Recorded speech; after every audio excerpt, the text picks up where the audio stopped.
Welcome to prime time debate నుంచి చక్రి.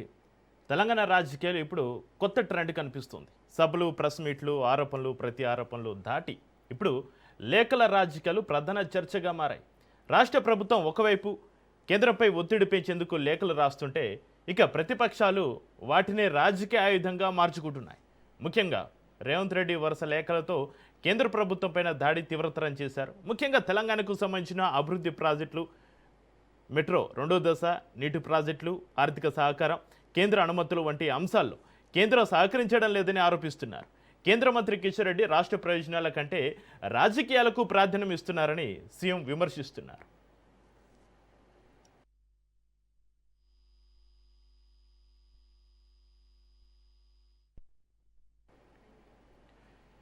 ఇక Hyderabad metro రెండో దశ విస్తరణ విషయంలో రాష్ట్రం పంపిన ప్రతిపాదనలు ముందుకు వెళ్లకుండా అడ్డంకులు సృష్టించారన్న ఆరోపణలు కూడా కాంగ్రెస్ నుంచి వినిపిస్తున్నాయి. మరోవైపు నీటి వివాదాల్లో కేంద్రం తటస్థంగా ఉండడం లేదని, ముఖ్యంగా అంతర్రాష్ట్ర అంశాల్లో తెలంగాణకు న్యాయం జరగడం లేదని ప్రభుత్వం చెబుతోంది. ప్రాణహిత చెవెంల అంశాన్ని మళ్లీ తెరపైకి తీసుకొచ్చిన కాంగ్రెస్ మహారాష్ట్రతోటి సమన్వయం కోసం కేంద్రం ముందుకు రావాలని కోరుతోంది.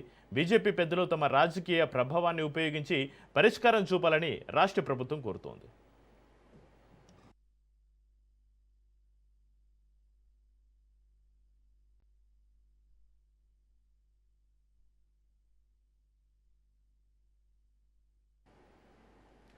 అయితే దీనికి బీజేపీ కూడా అదే స్థాయిలో ప్రతిస్పందిస్తుంది. సీఎం లేఖలు రాజకీయ ప్రచారంలో భాగమని, అసలు రాష్ట్రంలో ఇచ్చిన హామీల అమలు ఎక్కడని తెలంగాణ బీజేపీ అధ్యక్షుడు రామచంద్రరావు ప్రశ్నిస్తున్నారు. కాంగ్రెస్ అగ్రనేత రాహుల్ గాంధీ తోటి సమావేశం ఏర్పాటు చేసి 6 గ్యారంటీలు, ఎన్నికల హామీల అమలుపైన సమాధానం చెప్పాలని సవాల్ విసిరారు.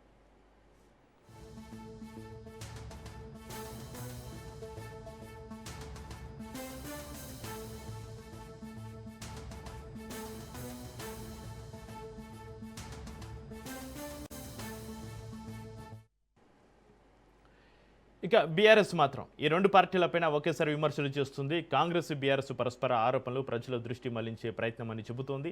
రాష్ట్ర ప్రయోజనాల పేరుతోటి జరుగుతున్నది రాజకీయ ప్రచారమా, లేక నిజంగా అభివృద్ధి కోసం పోరాటమా అని ప్రశ్నిస్తోంది. గత 2 నెలలుగా చూస్తుంటే మెట్రో, మూసి అభివృద్ధి, నీటి ప్రాజెక్టులు, నిధుల కేటాయింపు, ఎన్నికల హామీలు, కేంద్ర రాష్ట్ర సంబంధాలు అన్నీ కూడా రాజకీయ కేంద్ర బిందువులయ్యాయి.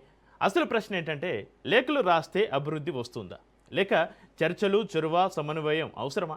ఇప్పుడు తెలంగాణ రాజకీయాల్లో జరుగుతున్నది అభివృద్ధి కోసం పోటీనా, లేక క్రెడిట్ కోసం పోరాటమా? ప్రజల ముందు లేఖల రాజకీయాలు ఎంతవరకు ఫలిస్తాయి?